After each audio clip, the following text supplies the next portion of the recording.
مسجد اقصیٰ کی اہمیت اسلام میں بہت زیادہ ہے اور یہ مسلمانوں کے لیے ایک نہایت مقدس مقام ہے۔ اس کی اہمیت درج ذیل نکات میں واضح کی جا سکتی ہے۔ پہلا قبلہ مسلمانوں کا پہلا قبلہ مسجد اقصیٰ تھا۔ رسول اکرم صلی اللہ علیہ وآلہ وسلم اور آپ کے صحابہ کرام نے کئی سال تک نمازوں میں رخ مسجد اقصیٰ کی طرف کیا جب تک اللہ تعالیٰ کے حکم سے قبلہ خانہ کعبہ کی طرف تبدیل نہ ہوا۔ معراج کی رات حضرت محمد صلی اللہ علیہ وآلہ وسلم کی معراج آسمانوں کی سیر کا آغاز مسجد حرام مکہ سے ہوا اور وہ مسجد اقصیٰ تک لائے گئے۔ وہاں انبیاء کرام کی امامت کی اور پھر آسمانوں کی جانب روانہ ہوئے۔ اس واقعے کو اسراء و معراج کہا جاتا ہے اور قرآن مجید کی سورۃ الاسراء میں اس کا ذکر موجود ہے۔ اسلام کا تیسرا مقدس ترین مقام اسلام میں 3 مقامات کو خاص روحانی فضیلت حاصل ہے: مسجد الحرام مکہ، مسجد نبوی مدینہ، مسجد اقصیٰ یروشلم۔ رسول اکرم صلی اللہ علیہ وآلہ وسلم نے فرمایا، 3 مساجد کی طرف ہی سفر کیا جا سکتا ہے: مسجد حرام میں میری مسجد، مسجد نبوی اور مسجد اقصیٰ۔ صحیح بخاری کی حدیث میں ہے، انبیاء کرام کا مرکز۔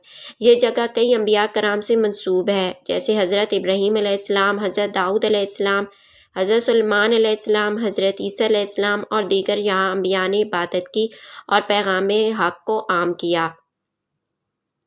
فضیلت اور برکت والی سرزمین قرآن پاک میں اللہ تعالیٰ نے اس سرزمین کو مبارک، برکت والی کہا ہے۔ مسجد اقصیٰ اسلام کا تیسرا مقدس ترین مقام ہے، جو یروشلم القدس کے پرانے شہر میں واقع ہے۔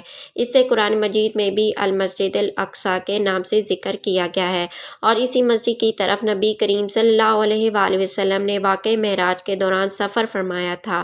سبحان الذی اسریٰ بعبدہ لیلا من المسجد الحرام الی المسجد الاقصیٰ۔ سورۃ الاسراء میں آیت نمبر 1 میں ہے، انبیاء کی سرزمین۔ یہاں بہت سے انبیاء کرام علیہ السلام تشریف لائے اور مدفون ہیں۔ آج کا منظرنامہ مسجد اقصیٰ کو موجودہ دور میں بھی بہت بڑی اہمیت حاصل ہے اور یہ فلسطینی مسلمانوں کی مزاحمت اور صبر کی علامت بنی ہوئی ہے۔ یہاں مسلمانوں کو عبادت سے روکنے کی مختلف کوششیں کی جاتی رہی ہیں، جس پر پوری مسلم دنیا میں رد عمل آتا ہے۔ قرآن پاک میں سفر معراج کے باب میں اس مسجد کا ذکر ہے، گویا یہ مسجد حضور صلی اللہ علیہ وآلہ وسلم کے بعثت سے بھی پہلے موجود تھی۔ متعدد روایات کے مطابق خانہ کعبہ کے بعد دوسری عبادت گاہ الاقصیٰ تعمیر ہوئی تھی۔ مسجد کا تعلق اللہ تعالیٰ کی عبادت سے ہے اور ہر نبی کو عبادت کے لیے مسجد کی ضرورت ہوتی ہے۔